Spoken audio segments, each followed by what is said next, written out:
careful. This might be one of the most dangerous items we've dealt with yet. More dangerous than an invincible reptile? More dangerous than that. More dangerous than a plague doctor who cures people by turning them into zombies? More dangerous than that. More dangerous than a malevolent star headed towards Earth to destroy our planet and everything on it? Even more dangerous than that. What could be more dangerous than that? Lawyers.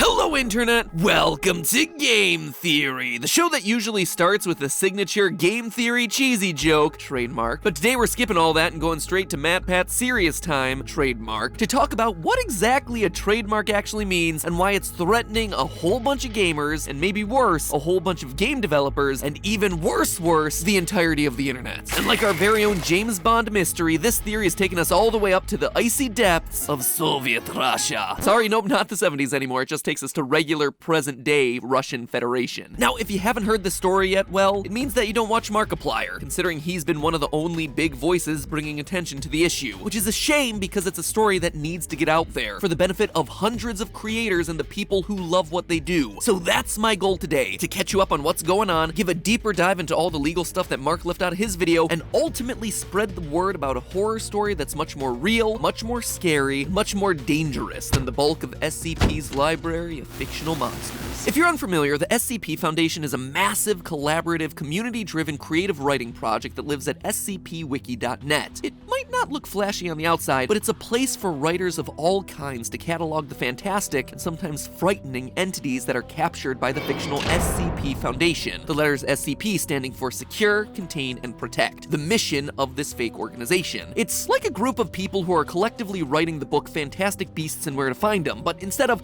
cute fantasy creatures, they're all nightmarish horror monsters embodying our deepest fears and insecurities. It's like if Tim Burton created Pokemon. The collection of stories at scpwiki.net has also served as the basis for tons of indie horror games that you might know. SCP Containment Breach is a favorite among Let's Players. SCP Blackout is a VR horror game. I mean, we just spent 3 weeks covering Boneworks and Duck Season, right? Well, all the symbols that were used in the mysterious messages along the walls of those games? Those are all SCP field codes in a game that has a decidedly different feel than a lot of the other indie horror titles out there. Heck, its influence has even creeped into the mainstream. Take, for example, Control, a game that spent the end of last year getting showered with Game of the Year awards. In an interview with Kotaku, the game's director confirmed that the similarities with SCP weren't just a coincidence, and that the SCP Foundation was an influence in that game. SCP has even gone as mainstream as Netflix, where filmmaker Max Landis was apparently so taken with the SCP lore that he himself contributed an entry to the wiki, SCP-2137, in fact. In short, if you're a fan of indie games, creepypastas, or horror stories like I know a lot of you who watch this channel are, chances are that you've seen or played something that has been directly influenced by what happens on SCP Wiki. So clearly the SCP community's inspired a lot of media out there, some of which is making big bucks. And yet, you don't hear about writers of SCP stories harassing game makers online, accusing them of stealing art or stories or anything like that. This is 2020, where's all that internet rage, trademark? Is the SCP community just really nice? Well, yeah, actually, that's kinda it. All SCP content cataloged on the wiki falls under what's known as a Creative Commons license. What is this and why haven't you heard of it? Don't worry, none of the music studios on YouTube have heard of it either.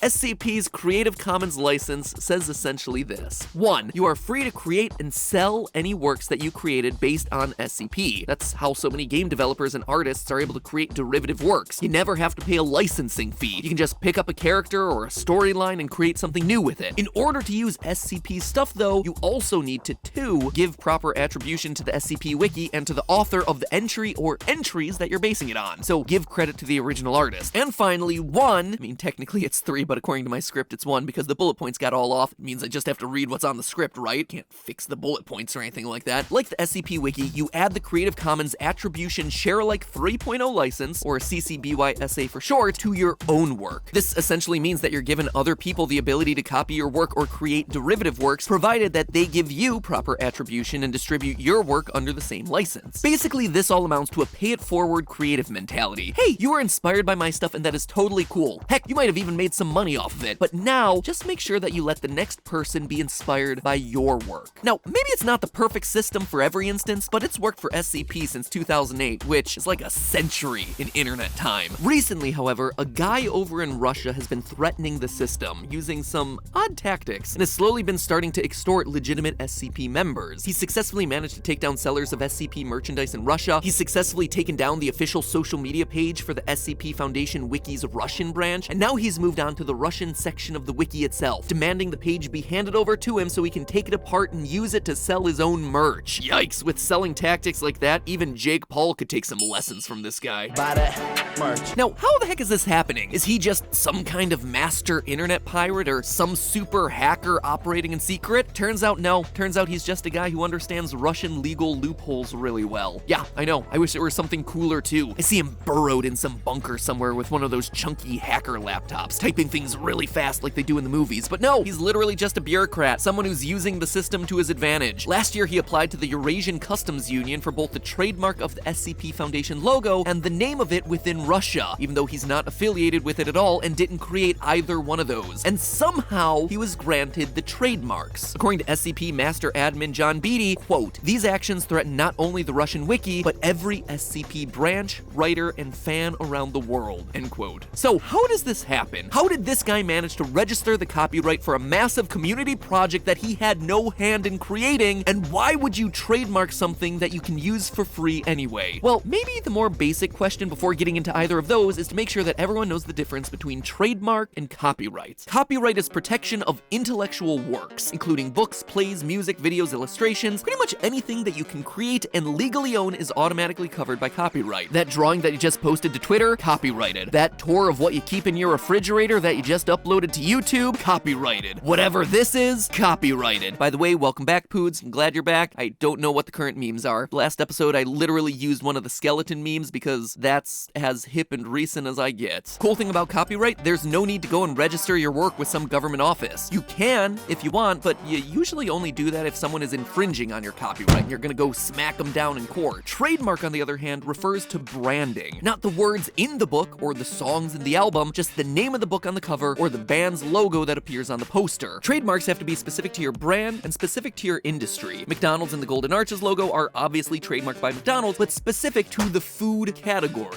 right? So you could still be McDonald's the music label, or you could trademark McDonald's the book publishing company, for instance. The battle between the SCP Foundation and our Russian saboteur is over trademark and not copyright, which unfortunately makes it tougher to sort out, even though the stuff that's trademarked is usually tiny, a logo, a catchphrase, compared to something like a whole book or a whole movie. In the case of copyright, most countries have agreements that respect the copyright of people in other countries. For instance, as of 2006, Russia agreed to comply with the Agreement on Trade-Related Aspects of Intellectual Property Rights, or TRIPS, for those of us who don't speak bureaucracy-ese. It's an international agreement to respect copyrights of anyone within the World Trade Organization countries. That said, countries like Russia and China infamously struggle to actually enforce the laws that they put in place around intellectual property, which is why you see a lot of those counterfeit iPhones coming out of China, and all of those Dolce and banana bags. These countries are just massive, and officials within them aren't always operating above board. GAN, a company that specializes in investigating businesses for any shady dealings, released a general report on Russian legal corruption in 2018. In their report, companies operating in Russia note that, quote, public procurement sector in Russia, you know, the ones that deal with business licenses and things like trademarks, carry high corruption risks. Bribes, kickbacks, and other irregular payments are often exchanged to obtain public contracts and licenses. Companies report favoritism in decisions of government officials, and public funds are frequently diverted due to corruption, end quote. Wow, that is like a 2-star Yelp review. And believe it or not, the other sectors of government that they report on actually rate worse. Seriously. So the SCP is already up against a pretty rough system from the start. Add to that the problem that trademarks are especially slippery when you cross country borders. They're territory specific, which means that your trademark usually only works in your country or continent. For example, you'll find no Burger King signs in Australia. That's because when Burger King expanded into Australia in the 1970s, they found that the trademark for Burger King had already been registered by an Australian company. company. So instead, they had to brand their Australian restaurants as Hungry Jack's. Sure, they can still advertise themselves as home of the Whopper. Whopper is trademarked as their burger. They just can't call themselves Burger King because someone had it in that territory first. Countries like China and Russia are strong first-to-file countries, which means that basically if you don't register your trademark there first, they can legally sell your exact trademark, like your actual logo or name or whatever, to someone else. This appears to be what's happening in the case of SCP, but it's far from the first example. In 2002, a Russian company started under the name of Starbucks and was able to get the rights to the Starbucks trademark after persuading the Russian patent agency that the name should be auctioned off. And yes, this Russian firm also copyrighted the classic mermaid Starbucks logo, which they did not create. What ensued was a multi-year legal battle that finally came to an end in 2005 when the Seattle coffee chain finally convinced the Russian courts to uncancel the trademark that they had registered in 1997, reverting the sale that had allowed a Russian company to lay claim to their brand for 3 years. This also happens in countries like China all the time. A number of articles have surfaced over the last several years about how trademark theft is on the rise in China, but the best US lawyers can do for companies whose logos or names get ripped off is literally to tell them to try and buy back their own name and trademark from the company who stole it. It would be like Vsauce having to buy back the name Vsauce from some random person in Russia because he didn't think to preemptively register his name there or it took him too long to use it. While to our sensibilities that might seem ridiculous, it actually is all totally legal in first-to-file countries. What's happening with SCP isn't necessarily breaking trademark laws. Selling that trademark to some random guy was potentially legal because, well, that's just the way that Russian law is set up. So, is that it? Just a really sucky ending for this group who's sharing their work with the whole world? Does the SCP have to somehow buy back their own trademark or be forced to operate under a totally separate name in Russia? Well, maybe not. While our Russian saboteur here may not get snagged on trademark issues in Russia, we've also been talking this whole time about copyright. You'll remember from the beginning that the entire SCP wiki, all the spin-off games, the pages, the stories, the artwork, all of it is governed by the Creative Commons license, requiring that anyone who uses SCP materials, artworks, or related materials gives credit to the community and also allows others to use those same works under the same license. That said, our Russian saboteur has reportedly been using his trademark as a lever to take down SCP works from other authors and block merchandise sales containing SCP artwork. Admittedly, it's a bit hard to authenticate some of those claims because the sites themselves have been taken down, but if he's blocking the use of SCP art and related works, he's actually violating the Creative Commons license that the SCP wiki was built on. Remember, he's allowed to sell SCP art himself, just like anyone else under the Creative Commons license, but if he's blocking other people's sale of that merch or publication of SCP materials, he's breaching the Creative Commons license. So in short, the TLDR here is he's not breaking trademark laws, he's breaking copyright laws. You can see how this case is pretty nuanced, but when you get down to the bottom of it, it's clear that there's a violation of legitimate SCP creators happening, if these reports are truly accurate. So what does this all mean if the SCP Foundation loses this battle? Well, for one thing, it means that the SCP Foundation, and everyone besides our Russian saboteur, loses the ability to use the SCP Foundation name and logo inside the Russian Federation. Note that the trademark only applies to Russia. Even with a Russian SCP trademark, there's nothing he can do to threaten the SCP Foundation outside of Russia. It also doesn't mean that our Russian saboteur can lay claim to the wiki itself because he has the SCP trademark but not the copyright over the content itself. At that point, the SCP could create their own separate Russian branch under a different name with a different logo, but let's hope it doesn't come down to it. But beyond SCP, there's actually a bigger issue happening here. This move sets a dangerous precedent for any Creative Commons work out there as long as this guy's able to block other creators in Russia. If someone can just take a piece of artwork that's currently under Creative Commons and trademark it, then that basically means Creative Commons provides no protection of that artwork. As soon as anything is created that has value, anyone can potentially lock it down by using that trademark loophole. So if this case isn't addressed properly, it seems to set up a kind of slippery slope that others can exploit for their own advantage. So the good news here is that you can go to court against trademark trolls and win, yes, even in Russia. The bad news is it's not easy. It takes time and, more importantly, money to pay the legal fees to defend that trademark, which is why it's so critical for SCP to be able to raise the funds to fight that legal battle. Luckily, it already looks like they have the funds that they need. The same community that came together to create an intricate and sprawling shared universe has also banded together to defend that shared universe against Russian trademark trolls. And I think that's the real story here. It can be easy to get upset about the world being full of selfish people looking to cheat the system for their their own good, but it's filled with a far greater number of people who are willing to come together to defend against the few bad apples who try to muck things up. It's a bummer that this thing had to happen, and in some ways it represents the worst parts of what we see online, but it's also revealed some of the best elements of being a part of an online community that's brought joy and entertainment to thousands of people. In the end, even if you're not an SCP member, this case is worth following and worth being educated about because Creative Commons licenses govern a lot of what you see on the websites that you use the most, including this one, so it's in our collective best interest to keep it as intact as possible. Fight on, SCP! I'm sorry that this time the thing that you have to secure, contain, and protect is your own right to exist. But hey, that's just a theory. A game theory! Thanks for watching.